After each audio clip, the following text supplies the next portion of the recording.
வருஷம் பிறந்து ஒரு மாதம் முடிஞ்சு 2வது மாதம் போயிட்டுருக்கு. ஆஹா ஓஹோ அப்படின்னு பல ஜோதிடர்கள் சொன்னாங்க. ஆனால் இது வரைக்கும் என் வாழ்க்கையில் ஒன்றுமே நடக்கலை அப்படின்னு புலம்புறீங்களா? இல்லை குடும்பத்துக்குள்ள கணவன் மனைவிக்குள்ள ஒரு இழிவு இருக்குது பார்த்தீங்களா, ஒரு ஜவ்வுலப்பு, அதில் மனசங்கடத்தில் இருக்கீங்களா?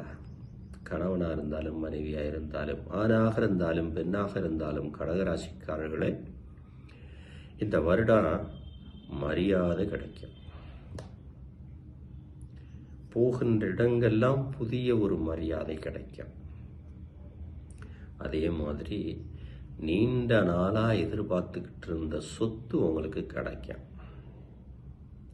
அதே மாதிரி திடீர்னு வாகன வசதி வரும்.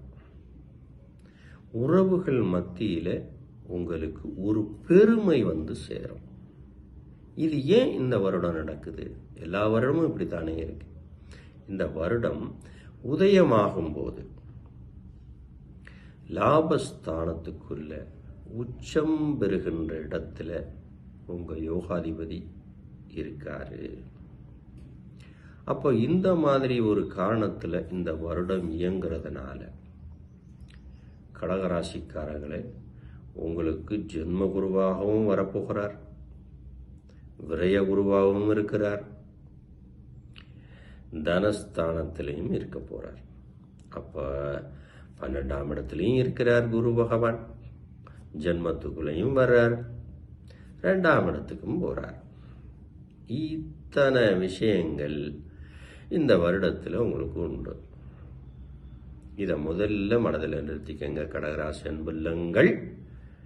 இந்த வருடம் நல்லது நடக்கும். குடும்பத்துக்குள்ள சந்தோஷம் உண்டு, சுபகாரியங்கள் உண்டு.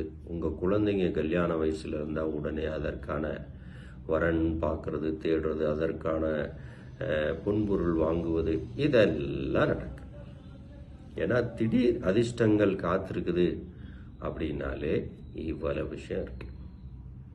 ஆனால் நீங்கள் பேச்சுவார்த்தை பேசும்போது யார் யார்கிட்ட கவனமாக இருக்கணும் அப்படின்னா, உறவுகள்கிட்ட பேசும்போது கவனமாக இருங்க. கடகராசிக்காரங்க கணவனாக இருந்தால் மனைவிட்ட பேசும்போது கவனமாக பேசுங்க. மாமை மச்சான் உறவுகள் அக்கா தங்கச்சிட்ட பேசும்போது கவனமாக இருங்க. மனைவியாக இருந்தாலும் கணவன்கிட்ட பேசும்போது கவனமாக இருங்க. அக்கம் பக்கத்தில் கவனம். அக்கம் பக்கம் நட்புகள்கிட்ட ஒன்றும் பிரச்சனை இல்லை.